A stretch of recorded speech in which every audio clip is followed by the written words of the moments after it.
Have you ever heard the term Eudaimonia? It is what we should all strive for, true vitality and flourishing in life. Not any one emotion, but beyond emotion, it's a combination of living with virtue and a deep focus on what you can control. This episode will remind us that we never truly know what is good or bad, and living with a full appreciation of this concept is Eudaimonia. I want to get right into it because this is more of a short story than anything else, and I think it speaks for itself. But what I will say is we can learn from any connection we have in life. Anything or anyone, any experience can bring about valuable lessons. This is one of mine from football. Some people just know what it felt like on that day. I'll never forget, far too closely linked to my emotional centers that day that it was all over. 20 grown men sitting in a room, unwilling to gear down and shower up. Stuck sitting at stalls, no words, tears streaming. Walking out of that same room for the last time with garbage bags over our shoulders, wearing the final tracksuit will be issued, when all of a sudden my now former teammate said, "What do we do now that we are all civilians?" A question I couldn't even begin to think of.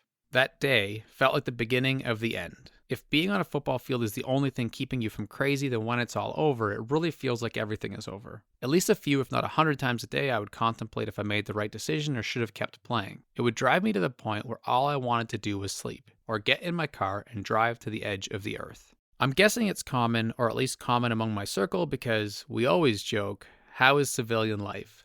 Now, to fully understand this, let's throw it back to age 14 in a visit with a psychologist when I was asked, "Do you feel like this all the time?" I answered, "The only time I don't is when I'm on a football field." Athletes know the cycle from a young age: work out, rest, eat, get back to business. Over and over, striving to be the craftsman who stands out to coaches, teammates, colleges, scouts, and to fans. We make personal sacrifice after personal sacrifice for the game we love to raise our hands in glory, if only for moments with our teammates. An immature pursuit of happiness, perhaps. No doubt, I have a love-hate understanding of the world's most powerful game. This is highlighted by a message from my mentor, Uncle Mike, who played for the storied U of M under the great Bo Schembechler. In giving me advice for training camp, he said, "It's normal to have a headache throughout camp. Your head will always hurt, except at the actual point of contact. All the pain goes away when you're actively hitting. Don't worry, that's normal." This is one of many snippets that led my mind to love and hate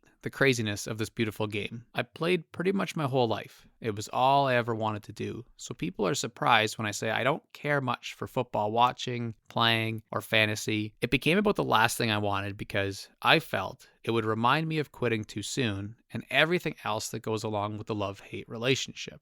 Most recently, I said I wouldn't watch Concussion Movie because it felt like it would bring back that sick-to-the-stomach feeling and implicit memories of my own head trauma. But one night the pendulum swung to the love side, and so hesitantly, I watched. It's easy to look at the warriors in the film and think, my God, I will never let my children play football. I was only knocked out twice, that's not too bad. But what about the everyday grind of 1,400 practices and 175 games? How much an impact has that had on my brain and nervous system? Whatever the answer is, it was extremely tough to bear the film, each hit coming back like a fresh smack in the face, but some unexpected thoughts crept in to rival the upsetting feelings. Thoughts alluding to how fortunate or lucky I am, and a lot of sympathy for those lives lost that were captured in the film. Not in a better them than me way. Heck, I may well have a lot going on in this head that I know that could come crashing down soon. And humbling, that is the part that makes living every day to the fullest that much easier now. For whatever reason, that day happened.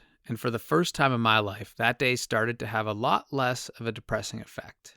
The wives of many players who have felt the full negative force of the game, such as Taz Anderson, stress this love-hate relationship. We love the game so much. We built our life on it. The harder the hit, the more we like it. We have a grandson who plays. After seeing the movie, I should probably call his parents and say he shouldn't play anymore. But I can't. Isn't that awful? I'd rather roll the dice. Or Justin Strelzik's wife saying something that brought us so much joy and gave us a wonderful life. I don't think he could have changed it for the world, even today, knowing that he might end up that way. A lot of guys just wouldn't quit. But is it worth it? Clearly there are two largely oppositional forces at play here. Nobody plays the game because it's safe. They play because they can't imagine themselves without it. I wasn't there, but from what I gather, back in the day, Aristotle referenced happiness or eudaimonia as what we might consider a final goal, encompassing a totality of vitality, not something gained or lost in minutes, hours, or sensations, but the ultimate measure in your final moments of how well you lived up to your full potential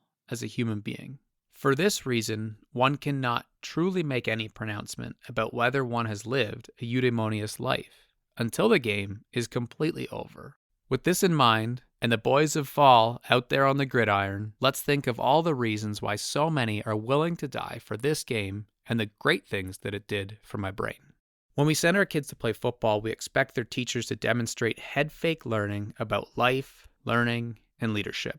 Sure, they learn to throw, catch, and hit, but more importantly, it's the learning in the deepest sense about relational trust, self-sacrifice, goal setting, commitment, perseverance, and on and on. While I gave up on trying to play professionally, I know I gained more career capital from almost making it than if I had just done anything else in life. It is incredible how this game prepared me for a life of leadership and creativity by teaching me to worry solely about the process, not the results. Whenever something quote-unquote crazy happens in my life, people say things like, "You always take things in stride," "You're an emotional genius," or "You're always so calm." I know now more than ever, this is a learned skill.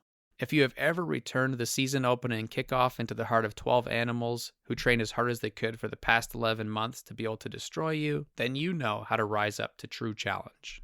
An appreciation for change and resilience is embedded in the fact you must always have the greatest plan, all the while prepared for when one of your teammates, or better yet 10 of them, go down with injuries and you have to fill those spots. We like to say everyone has a great plan until they get punched in the face. A full understanding of what it means to learn is the most valuable asset of a football player, not only for studying mountainous playbooks, but also for receiving constant feedback and being expected to change immediately. Having the metacognition to understand strengths, weaknesses, and next steps for yourself is the only way to get to the next level. Finally, observing coaches who give up on players and no longer correct them for doing something poorly reminded me that I need to seek relentless constructive criticism as early as possible to push me to be the best I can be in any field that I enter. Now, this story may hit home with some who didn't play, but empathy can be tough when it is simply impossible to truly, actually put yourself in others' shoes. That said, some people just get it.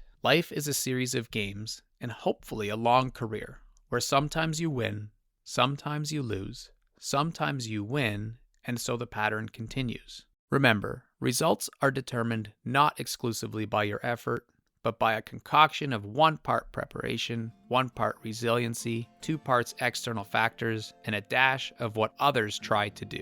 The bottom line is this: if you love something deeply, and you can, you should do it. You should play.